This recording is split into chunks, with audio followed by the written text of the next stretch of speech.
வணக்கம் நேயர்களே. இன்றைக்கி மார்க்கெட் எப்படி இருந்துச்சு? சூப்பராக இருந்துச்சா? இன்றைக்கி நம்ம வந்து மார்க்கெட்டில் பற்றி இல்லை டெக்னிக்கல் அனாலிசிஸ் பற்றியோ இல்லை மார்க்கெட்டில் எது மேலே போச்சு எது கீழே வந்துச்சுன்றது நம்ம டிஸ்கஸ் பண்ண வேணும். ஏன்னா இது வந்து ஊரே வந்து ஃபுல்லாக பச்சையாக இருக்குது. ரெட்டுன்னு சொன்னால் விக்ஸு மட்டும்தான் ரெட்டில் இருக்குது. விக்ஸுன்றது உங்களுக்கு மார்க்கெட்டோட ஒலட்டாலிட்டி, அதாவது பயத்தன்மைன்னு வச்சுக்கலாம். இதுதான் வந்து நம்ம விக்ஸில் வந்து மெஷர் பண்ணுறது. ஸோ இன்றைக்கி வந்து நம்ம பொதுவாக நம்ம வந்து பேசுகிறது வந்து பெட்டராக இருக்கும்னு நினைக்கிறேன். ஆனால் அதுக்கு முன்னாடி வந்து மார்க்கெட் எப்படி போச்சுன்றது ஒரு சின்ன ஹிண்ட் கொடுத்துட்டு நம்ம போகலாம். ஆல்மோஸ்ட் 1.25% மார்க்கெட் ப்ளஸ் 197 பாயிண்ட்ஸ் ப்ளஸில் போயிருக்கு. நிஃப்டி வந்து ஃப்ரெஷ் நியூ ஹை க்ரியேட் பண்ணி அந்த ப்ரீவியஸ் ஹைக்கு மேலே க்ளோஸ் ஆச்சு. ப்ரீவியஸ் ஹை வந்து 12,140 லெவலில் இருந்துச்சு. அந்த லெவலில் இருந்து ஒரு பெரிய சரி வந்துச்சு. அதுக்குமா ஒரு புல் பேக் போய் அதுக்குமா கீழே சரிய ஆரம்பிச்சிச்சு. அந்த லெவலை வந்து நேற்று வந்து டச் பண்ணிவிட்டு கீழே வந்துருந்துச்சு. இன்றைக்கி மேலே போகுமான்றது ஒரு சந்தேகத்தோடு நம்ம இது பண்ணியிருந்தோம். ஆனால் இன்றைக்கி மார்னிங் வீடியோவில் வந்து நான் வந்து சொல்லியிருந்தேன் தட் போகிறதுக்கு நிறைய வாய்ப்புகள் இருக்குது. ஏன்னு சொன்னால் பேங்க் நிஃப்டியில் இருக்கிற most of the banking stocks வந்து பாசிட்டிவ் சைடில் இருக்குது. ஒன். ரெண்டாவது, நம்ம வந்து 3ஆம் தேதியே வந்து நம்ம சொல்லியிருந்தோம் அரவுண்ட் 25,000 இருந்தப்போ பேங்க் நிஃப்டி தட் அது வந்து 28,100 200 வரைக்கும் போகிறதுக்கான வாய்ப்புகள் நிறையா இருக்குன்றது. அது ஏன் போகுன்றது எக்ஸ்ப்ளனேஷனை வந்து ஒரு வீடியோவில் நான் கொடுத்துருந்தேன். ஆல்மோஸ்ட் எனக்கு தெரிஞ்ச அந்த பேங்க் நிஃப்டி வச்சு ஃபிபனாச்சி வச்சு ஆல்மோஸ்ட் வந்து ஒரு 5 மினிட்ஸ் அதுலேயே வந்து கவரேஜ் இருந்துச்சு. ஸோ அந்த நீ வீடியோ பார்க்கலன்னு சொன்னால் அந்த வீடியோ போய் பாருங்கள். சில நாட்கள் முன்னாடி நான் வந்து சொல்லியிருந்தேன் பேங்க் நிஃப்டி சில நாட்கள் இல்லை சில வாரங்களில் வந்து 28,200 300 லெவலில் டச் ஆகுன்றது. அதே மாதிரி டச் ஆகிறதுக்கான அதிகபட்ச வாய்ப்புகள் இருக்குது. இன்ஃபேக்ட் கான்ஃபிடெண்ட்டாக வந்து சொல்லலாம் எஸ் ஆயிடுச்சுன்றது. ஏன்னு சொன்னால் நம்ம ஊரில் வந்து நிஃப்டி வந்து 12,460 க்ளோஸ் ஆகிருக்கு. ஆனால் SGX நிஃப்டி சிங்கப்பூரில் ட்ரேட் ஆகுது. நம்ம டைமில் நைட் 12 o'clock வரைக்கும் இல்லை 11:40 வச்சிங்களேன், அது வரைக்கும் ட்ரேட் ஆகும். ஆல்ரெடி 12,800 டச் ஆகிடுச்சு. இன்ஃபேக்ட் இந்த ப்ரோக்ராம் ரெக்கார்ட் ஆரம்பிக்கும் போதும் 12,750 இருந்துச்சு. இப்போ 800 போயிடுச்சு. ஸோ இன்றைக்கி நிஃப்டி அதாவது SGX நிஃப்டி வந்து 4.25% வந்து அப்பாக இருக்குது. வேறஸ் இந்தியன் நிஃப்டியை பொறுத்த வரைக்கும் 1.25 இருக்குது. இன்னும் 3% நாளைக்கு கேப் அப் ஓப்பன் ஆகிறதுக்கு நிறைய சான்சஸ் இருக்குது. அது ஆயிடுச்சுன்னு சொன்னால் ஆட்டோமேட்டிக்காக பேங்க் நிஃப்டியும் மேலே தூக்கும். ஸோ நம்ம எதிர்பார்த்த டார்கெட் ஈஸியாக அச்சீவ் ஆகும். ஏன்னா இன்றைக்கி க்ளோஸ் ஆன லெவல் வந்து 27,500 லெவல். நம்ம கொடுத்த டார்கெட் 28,300 200 அந்த லெவல். ஸோ இன்னும் ஒரு 700-800 பாயிண்ட்ஸ் அங்கேருந்து எங்கே போகும் நாளைக்கு க்ளோசிங்கை பேஸ் பண்ணி தான் இருக்குது. ஸோ யாரெல்லாம் வந்து அன்றைக்கி 3ஆம் தேதி வீடியோ பார்த்துட்டு அடுத்த நாள் தைரியமாக கால் வாங்கியிருந்தீங்களா, லெவல் வேறு. 4ஆம் தேதி இன்னைக்கு 28,000 கால் நம்ம எடுத்துக்கலாம். Out of money, totally out of money. 20 ரூபா, அரௌண்ட் 20 ரூபா இருந்துச்சு. எக்ஸாக்டாக சொல்லணும்னு சொன்னால் 17 ரூபா இருந்துச்சு. இன்றைக்கி அந்த கால் வந்து 180 rupees டச் ஆச்சு. So we are talking 10 times. இதை தான் நம்ம வந்து சொல்கிறது. டெக்னிக்கல் அனாலிசிஸோட டைம் சைக்கிளும் நம்ம மிக்ஸ் பண்ணால் டெஃபினட்டாக இது மாதிரி ரிஸ்க் ரிவார்ட் ரேஷியோன்னுவோம். நம்ம ரிஸ்க் எவ்வளோ 17 ரூபா, ரிவார்டு எவ்வளோ 5 டைம் 10 டைம். இன்றைக்கி most of the traders risk ரிவார்டுன்றது எடுக்கிறது வந்து 1:1 இல்லை 1:2. 1:2 தான் நிறைய பேர் பேசுகிறாங்க, பட் எடுக்கிறது கிடையாது. 10 ரூபா சம்பாதிக்கிறதுக்கு வந்து 20 ரூபா லூஸ் பண்ணுறதுக்கு வைக்கிறதுக்கு ரெடியாக இருக்கிறாங்க. ஸோ இதை தான் அவங்க வந்து பார்க்குறாங்க. அப்படி ட்ரேட் பண்ணக்கூடாது. நீங்கள் வந்து டெக்னிக்கல் அனாலிசிஸ் அலாங் வித் நீங்கள் வந்து ஆப்ஷன்ஸை நீங்கள் வந்து எடுத்து பண்ணுறீங்கன்னு சொன்னால் லாங் டேர்ம் சார்ட்ஸு அதை வந்து டைம் சைக்கிளோட மிக்ஸ் பண்ணி டெக்னிக்கலாக கிளியராக நீங்கள் பார்த்தீங்கன்னா இது மாதிரி 1:10 வந்து வருஷத்தில் வந்து அட்லீஸ்ட் நீங்கள் வந்து ஒரு 8-10 தடவை நீங்கள் பார்க்க முடியும். இதில் வந்து 17 ரூபாவில் எக்ஸாக்ட் 17 ரூபாவில் வாங்கி எக்ஸாக்ட் 180 ரூபாவில் விற்க முடியுமான்னு முடியாது. பட் டெஃபினட்டாக வந்து நீங்கள் 30 ரூபாவில் வாங்க முடியும். டெஃபினட்டாக நீங்கள் வந்து 150 ரூபா 120 ரூபாவில் விற்க முடியும். அதே பொறுமை 5 times வருது 6 times வருது. ஏன் அப்படி யோசிக்கக்கூடாது? ஸோ இதுதான் வந்து நம்ம பேசுறது. ஸோ டெக்னிக்கல் அனாலிசிஸில் இது பாசிபிளான்னு கேட்டால் எஸ் பாசிபிள். இது வந்து நிறைய தர இப்போ நம்ம வந்து இந்த ப்ரோக்ராம் ஆரம்பித்து வந்து ஒரு 40 நாள் ஆகுது, க்ளோஸ் டு 40 days ஆகுது. இந்த 40 daysலேயே ஆல்மோஸ்ட் வந்து ஒரு 8-10 டைம்ஸ் வந்து இது மாதிரி லார்ஜ் டார்கெட், அதாவது small stop loss large target நம்ம அச்சீவ் பண்ணியிருக்கிறோம். Now coming back to the subject. இன்றைக்கி சொன்ன மாதிரி வந்து மார்க்கெட் பற்றி ஜாஸ்தி நம்ம வந்து விலாவரியாக பேச வேணாம், பட் ஜென்ரலாக நம்ம வந்து ஒரு சின்ன ஹிண்ட் கொடுத்துக்கலாம். செக்டர் வைஸ் இன்றைக்கி எப்படி போச்சுன்றது பாருங்கள்.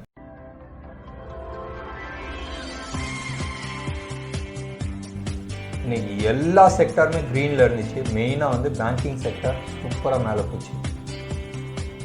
எந்தெந்த செக்டரில் எந்த ஸ்டாக் மேலே போச்சுன்றது நம்ம பார்க்கலாம்.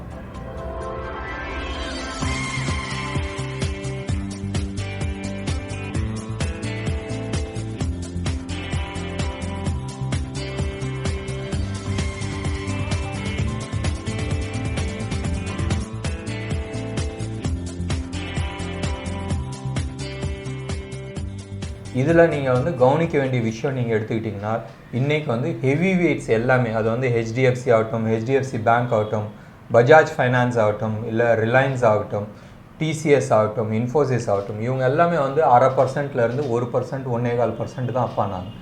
மற்ற ஸ்டாக்ஸ் எல்லாமே இருக்குல்ல, அதாவது இப்போ பேங்கிங்னு எடுத்துக்கிட்டிங்கன்னா ஆக்சிஸ் பேங்க் இருக்குது, இண்டஸ்இண்ட் பேங்க், ஐசிஐசிஐ இருக்குது, இவங்களாம். அதே மாதிரி டெலிகாமில் பாரதி டெலிகாம், அதே மாதிரி மெட்டலில் வந்து வேதாந்தா, என்எம்டிசி. அதாவது ரேலியில் யார் யாரெல்லாம் பார்ட்டிசிபேட் பண்ணலையோ அவங்க எல்லாமே வந்து இன்றைக்கி மேலே தூக்கிச்சு. ஒன் ஆஃப் தி ரீசன்ஸ் இதுக்கு ஷார்ட் கவரிங்காக இருக்கலாம். ஏன்னா நிறைய பேர் வந்து லோவர் லெவல் ஸ்டாக்ஸில் வந்து ஷார்ட் பண்ணியிருந்தாங்க, ஷார்ட் கவரிங் வந்து இருக்கலாம். மார்னிங்கே வந்து கேப் அப் ஓப்பன் ஆனப்போ ஷார்ட் கவரிங் வந்திருக்கலாம். இது ஒன்று. Now going back to US market. நம்ம வந்து யூஎஸ் மார்க்கெட் இன்றைக்கி பேசியே ஆகணும், பேசக்கூடிய லெவலில் தான் இருக்குது. ரெண்டு விஷயமாக நம்ம வந்து பேசலாம். இது கோல்டு பெருசாக சரிஞ்சிருக்கு. இன்றைக்கி மட்டும் காலையில் கோல்டோட விலை வந்து க்ளோஸ் டு அபவுட் 5,400, 5,350, 370 அந்த லெவலில் இருந்துச்சு. இன்றைக்கி கோல்டு அங்கேருந்து பெருசாக சரிஞ்சு க்ளோஸ் டு அபவுட் 5,000 லெவலுக்கு, 5,100 லெவல், 5,190 லெவலுக்கு வந்துச்சு. இது வந்து 24 கேரட் கோல்டு பற்றி நம்ம பேசுகிறோம். ஸோ ஆல்மோஸ்ட் 250 ரூபா வரைக்கும் வந்து உங்களுக்கு குறைஞ்சிச்சு. பட் ரைட் நவ் 5,227 ட்ரேட் ஆகிட்டுருக்கு. இது வந்து அரௌண்ட் 8 மணிக்கு நான் பேசுகிறேன். இன்டர்நேஷ்னல் மார்க்கெட்டில் க்ளோஸ் டு அபவுட் $75 வந்து குறைஞ்சிருந்துச்சு. இது வந்து இங்கேருந்து ஃபர்தராக குறையுமான்றது நம்ம பார்க்கணும். நான் சொன்ன ஸ்டாப் லாஸ் இன்னமும் ஹோல்ட் ஆகுது. 1,850 லெவல், ப்ராபப்ளி ஒரு 2 டிக் நீங்கள் டவுன் வச்சுக்கலாம். 1,845 இல்லை 847 அந்த லெவலில் வந்து நீங்கள் ஸ்டாப் லாஸ் வச்சுக்கலாம். இது வந்து இன்டர்நேஷ்னல் கோல்டு வைஸ் நான் சொல்கிறேன். இதே இது நீங்கள் வந்து மெயின்டைன் பண்ணுறது வந்து பெட்டராக இருக்கும். ருப்பி வைஸ் நீங்கள் வந்து ட்ரேட் பண்ணுறீங்கன்னு சொன்னால் நம்ம வந்து 24 கேரட் கோல்டு, ஃபிசிக்கல் கோல்டு வாங்குகிற ரேட் சொன்னோம். ட்ரேடிங் ரேட்டுன்னு நீங்கள் எடுத்துக்கிட்டிங்கன்னா அரௌண்ட் 5,000 இல்லை 4,950 லெவலில் வந்து நீங்கள் ஸ்டாப் லாஸ் வைக்கலாம். இப்போ ட்ரேடிங் கோல்டு வந்து அரௌண்ட் 5,013, 14 அந்த ரேஞ்சில் ட்ரேட் ஆகிட்டுருக்கு. இன்னொன்று விஷயமும் நம்ம பேசணும். எஃப்ஐஐஸ் வந்து புதன்கிழமைக்கு க்ளோஸ் டு அபவுட் 2,500 கோடிக்கு வாங்கியிருந்தாங்க. அதே மாதிரி வெள்ளிக்கிழமைக்கும் நெகட்டிவாக போல் இன்றைக்கி க்ளோஸ் டு அபவுட் 4,550 ருபீஸ்க்கு வந்து வாங்கியிருக்கிறாங்க. 4,550 crores வாங்கியிருக்கிறாங்க. ஸோ அவங்க வந்து கேஷில் பை பண்ணியிருக்கிறாங்க. அண்ட் பெருசாக மேலே தூக்கிறதுக்கான சான்சஸ் நிறைய இருக்குது. ஏன் இருக்குதுன்னு சொன்னால் பல காரணங்கள் இருக்குது. ஒன்று, ட்ரம்ப் வந்து போயிருக்காரு. ரெண்டாவது, புது அதிபர் வந்து ஏதாச்சும் புதுசாக பண்ணுவார்ன்றது நிறைய பேருக்கு எதிர்பார்ப்பு. மூணாவது முக்கியமான விஷயம், ஒரு ஃபார்மா கம்பெனி யூஎஸில் அவங்க வந்து கிளைம் பண்ணியிருக்கிறாங்க, அவங்க தயாரித்த வேக்சின் வந்து 90% எஃபெக்டிவாக இருக்குது. அவங்களோட 3rd phase, அதாவது 3வது ஃபேஸில் வந்து டெஸ்ட் பண்ணது வந்து 43,000 பேர்த்துக்கு டெஸ்ட் பண்ணியிருக்கிறாங்க. ரிசல்ட் வந்து க்ளோஸ் டு அபவுட் 90% சக்ஸஸ்ன்றாங்க. அதாவது இம்யூனிட்டி லெவல் வந்து க்ளோஸ் அபவுட் 90% வந்து வந்திருக்கு. இதுதான் மெயின் ரீசன் மார்க்கெட்டை தூக்கி விட்டதுக்கு. இது தூக்குனனால தான் எல்லாமே வந்து அப்படி அப்படி அப்படி பரவலான இது வந்திருக்கு. நான் அடிக்கடி ஒன்று நான் சொல்லுவேன், மார்க்கெட் வந்து ஒன்றோட ஒன்று இன்டர்லிங்க்டு. அப்படி எடுக்கும் போதும் மார்க்கெட்டில் ஃபர்தராக இன்வெஸ்ட் பண்ணணுன்னு சொன்னால் எங்கே விற்பாங்கன்னு சொன்னால் கோல்டை விற்பாங்க. கோல்டை விற்றுட்டு ஸ்டாக் மார்க்கெட்டுக்கு வருவாங்க. கோல்டை விற்றுட்டு ஆயிலுக்கு போவாங்க. இல்லை ஆயிலை விற்று இல்லை ஸ்டாக் மார்க்கெட் விற்று அது கோல்டுக்கு வரும். இன்றைக்கி கோல்டு கீழே விழுந்திருக்கு. யூஎஸ் மார்க்கெட் ஆல்மோஸ்ட் 5.5% அப்பு, 1600 பாயிண்ட்ஸ். 5.5%ன்றது ரொம்ப நாள் ஆச்சு இந்த லெவல், இது மாதிரி ஒரு ரேலி பார்த்து. ஸோ இதுதான் வந்து மெயின் ரீசன். நீங்கள் வந்து கோல்டும் வந்து கீழே விழுந்திருக்கு, யூஎஸ் மார்க்கெட்டும் வந்து பாசிட்டிவில் இருக்குது, க்ரூடும் வந்து க்ளோஸ் அபவுட் 10% அப் ஆகிருக்கு. ஏன் க்ரூடு மேலே போகுதுன்னு சொன்னால் பொருளாதாரம் நல்லா வந்துச்சுன்னு சொன்னால் ஆட்டோமேட்டிக்காக வாகனங்கள் நிறையா ஓட்டுவாங்க, நிறைய பெட்ரோல் தேவை இருக்கும். இந்த ஒரு ரீசன்னால் தான் க்ரூடும் வந்து மேலே போகுது. நம்ம ஒரிஜினல் கதைக்கு வரலாம். இன்றைக்கி வந்து பொதுவான கதை நம்ம என்னன்னு எடுத்துக்கிட்டாங்கன்னா, எப்பயுமே நீங்கள் வந்து இயர் ஆன் இயர் லாஸ்ட் ஒரு 20-25 வருஷத்துக்கான ரெக்கார்ட் நீங்கள் எடுத்து பாருங்கள். அதில் வந்து 80% of the time or even நான் 85% நான் சொல்லுவேன், எப்பயுமே வந்து நவம்பர் டிசம்பரில் வந்து மார்க்கெட் ரேலி ஆகும். இதை வந்து எப்பயுமே வந்து சாந்தா க்ரூஸ் ரேலின்னுவாங்க. சாந்தா க்ரூஸ்ன்றது என்னதுன்னா, கிறிஸ்மஸ் சமயத்தில் சாந்தா க்ரூஸ் தாத்தா வராரு, அந்த ரேலின்னு தான் இது சொல்லுவாங்க, சாந்தா க்ரூஸ் ரேலின்னுவாங்க. அது நார்மலாக நவம்பர் 2nd வீக் இல்லை 3rd வீக் ஆரம்பிக்கும் அண்ட் டிசம்பர் வந்து ஒரு 20-25 தேதி வரைக்கும் போகும். இது ஏன் ஆகுதுன்றது நீங்கள் வந்து பார்த்தீங்கன்னா, மோஸ்ட்டாக இந்த ஃபண்ட் மேனேஜர்ஸ் பிக் இது வந்து சாந்தா க்ரூஸ் ரேலின்றது இனிஷியலாக யூஎஸில் தான் வந்து ரொம்ப பாப்புலராக இருந்துச்சு. அதுக்குமா யூரோப்லலாம் மற்ற ஊர்லலாம் வர ஆரம்பிச்சிச்சு. நம்ம ஊர்லேயும் அதை பற்றி பேச ஆரம்பித்தாங்க. இது வந்து அஃபிஷியலாக பேசுகிறாங்களா இல்லையான்றது தெரியாது. சாதாரணமாக நம்ம ஊரில் வந்து தசராவுக்கும் தீபாவளிக்கும் நடுப்புற வந்து வாங்க ஆரம்பிப்பாங்க. தீபாவளிக்கு முந்தின நாள் வந்து லக்ஷ்மி பூஜை முடிச்சுட்டு நிறைய பேர் வந்து ஈவினிங் சாயந்தரம் வந்து 5லேருந்து 7 மணி வரைக்கும் மார்க்கெட் இருக்கும், அந்த மார்க்கெட்டில் வந்து வாங்குவாங்க. ஸோ அந்த மாதிரி வாங்குறது மங்களமான விஷயன்றது ஏற்றுப்பாங்க. ஒரு காலத்தில் வந்து மார்வாடிஸ் எல்லாமே நீங்கள் எடுத்து நார்த் இந்தியன் மார்வாடிஸ்ன்னு நம்ம சொல்லலாம். நார்த் இந்தியன்ஸ் மோஸ்ட்டாக வந்து அவங்க ஸ்டாக்ஸ் எல்லாத்தையும் விற்றுருவாங்க. எல்லாம் வெளியில் வந்து வர வேண்டிய கேஷ்லாம் எடுத்துகிட்டு வந்து வீட்டில் கேஷாக வைப்பாங்க. இப்போ லாஸ்ட் வந்து ஒரு 10 வருஷமாக மக்கள் வந்து கேஷ் எடுத்துகிட்டு வந்து வைக்கிறதில்ல, அதுக்கு பதிலாக கேஷ் சர்டிஃபிகேட் வச்சுடுறாங்க, அவங்களோட டிபி அக்கௌண்ட் வச்சிடுறாங்க, அப்படி வச்சுட்டு போயிடுறாங்க. ஸோ கேஷாக வைக்கணுன்ற அவசியம் கிடையாதுன்றது அப்படி வச்சுக்கிறாங்க. அண்ட் அன்றைக்கி தீபாவளிக்கு முந்தின நாள் வந்து அவங்க நிறைய பை பண்ணுவாங்க. அட்லீஸ்ட் மார்க்கெட்டை வந்து பாசிட்டிவில் எடுத்துகிட்டு போகணுன்றதை நினச்சிட்டு இருப்பாங்க. நம்ம coming back to Santa Claus rally, இந்த ஃபண்ட் மேனேஜர்ஸ் எல்லாமே வந்து ட்ரெஸ்ஸிங் அப்புன்னுவாங்க. ட்ரெஸ்ஸிங் அப்புன்னு சொன்னால் வருஷ கடைசியில் வந்து அவங்க ரிப்போர்ட் கொடுப்பாங்க. நம்மளது எப்படி மார்ச் மாதம் 31st வந்து அக்கௌண்ட் க்ளோசிங்கோ, அவங்களது வந்து வெஸ்டர்ன் வேர்ல்டில் மோஸ்ட்டாக நிறைய ஊரில் வந்து டிசம்பர் 31st தான் வந்து அக்கௌண்ட் க்ளோசிங். அப்போ என்ன பண்ணுவாங்கன்னா, இருக்கிற சொத்தையான ஸ்டாக்ஸ்லாம் இருக்கும், அதாவது ஊர் பேர் தெரியாத ஸ்டாக்ஸ்லாம் வாங்கி வச்சுருப்பாங்க, அதில் ப்ராஃபிட் பண்ணியிருப்பாங்க. பட் அந்த ஸ்டாக்ஸ் எல்லாம் விற்றுட்டு இருக்கிற டாப் 10 இல்லை டாப் 50 ஸ்டாக்ஸை மட்டும் வாங்கி முன்னாடி வைப்பாங்க. ஏன்னு சொன்னால், ஒன்று இவங்க கையில் வந்து என்ன ப்ராஃபிட் பண்ணாங்கன்றது அன்றைக்கி காட்டுவாங்க. இதுதான் வந்து ஆல்ஃபா பில்டிங்னுவாங்க. ஏன்ட்ட இந்த தர வந்து இவ்வளோ இன்வெஸ்ட் பண்ணவங்களுக்கு இவ்வளோ ரிட்டர்ன் வந்திருக்கு, மார்க்கெட் இவ்வளோ கொடுத்துருக்கு, மார்க்கெட்டுக்கு மேலே நான் இவ்வளோ கொடுத்துருக்குறேன்றது சொல்லுவாங்க. ரெண்டாவது, ஸ்டாக் என்னென்ன ஸ்டாக்ஸ் கையில் வச்சுருக்குன்றது காட்டுவாங்க.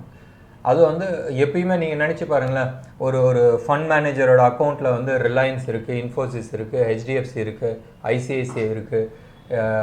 ஸோ இது மாதிரி டாப் ஸ்டாக்ஸ் இருக்கும்போது நீங்கள் என்ன நினைப்பீங்க, இருக்கிறதுல பெஸ்ட் கம்பெனின்னு நினைப்பீங்க.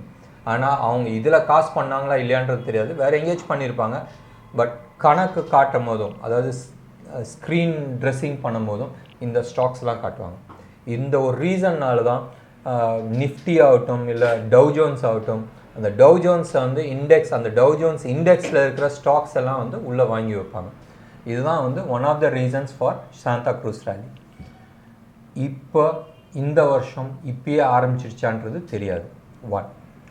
ரெண்டாவது, நம்ம வந்து யூஎஸ் எலெக்ஷன் ஆரம்பிக்கிறதுக்கு முன்னாடியே வந்து ஒன்று சொல்லியிருந்தோம். ட்ரம்ப்பு அவ்வளோ ஈஸியாக விட்டு கொடுத்துட்டு போகிற ஆள் கிடையாது. நிச்சயமாக வந்து கட்ட பஞ்சாயத்து பண்ணுவார். அவர் கட்ட பஞ்சாயத்துன்னு சொன்னால் என்ன பண்ணுவார்னா சுப்ரீம் கோர்ட் போவார். இப்பயே 2-3 கேஸ் தோந்துட்டாங்க. இப்பயே வந்து அங்கே இருக்கிற மீடியா வந்து அவரை சப்போர்ட் பண்ணல. பட் நிச்சயமாக ஜனவரி 20 வரைக்கும் அவர் தான் ஆட்சியில் இருக்க போகிறாரு. அந்த டிரான்சிஷன் வாங்க, அதாவது புது அதிபர் வந்து பழைய அதிபர் வந்து என்ன பண்ணாரோ அவர் வந்து புது அதிபருக்கு வந்து எல்லாத்தையும் ஹேண்ட் ஓவர் பண்ணும்.